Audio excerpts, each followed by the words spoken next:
দোয়া কবুল হওয়ার জন্য মহান আল্লাহ তাআলার কাছে কিভাবে দোয়া করতে হবে? দোয়া কবুল হওয়ার জন্য প্রথম শর্ত হলো হালাল উপার্জন থাকা। হারাম উপার্জনকারী ব্যক্তির দোয়া কবুল হয় না।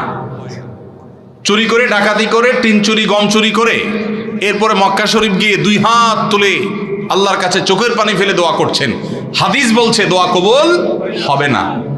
দোয়া কবুল হবে না। নবী করিম সাল্লাল্লাহু আলাইহি ওয়াসাল্লাম পরিষ্কার হাদিস আছে, অনেক দূর থেকে এলোমেলো চুল নিয়ে, ধুলোমলিন শরীর নিয়ে কেউ যদি কাবার চারপাশে হাত তুলে দোয়া করে, আন্না ইউস্তাজাবু লিযালিক, কিভাবে তার দোয়া কবুল হবে? নবীজি বলেছেন, কারণ দেহ, তার শরীর, তার সম্পদ হারাম দ্বারা গঠিত হয়েছে। এই জন্য দোয়া কবুলের জন্য প্রথম শর্ত হলো হালাল উপার্জন থাকা।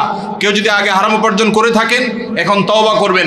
মানুষের হক মেরেছেন, এখন ফেরত দিবেন, তারপরে আল্লাহর কাছে দোয়া করবেন, ইনশাআল্লাহ দোয়া কবুল হবে। দোয়া কবুলের দ্বিতীয় শর্ত হলো অন্তরের অন্তঃস্থল থেকে কায়মনোবাক্যে দোয়া করবেন, অন্য মনস্ক হয়ে না, দায় সারা ভাবে না, মনোযোগ দিয়ে দোয়া করবেন। দোয়া কবুলের জন্য আরেকটা গুরুত্বপূর্ণ শর্ত হলো হালাল বিষয়ে দোয়া করবেন।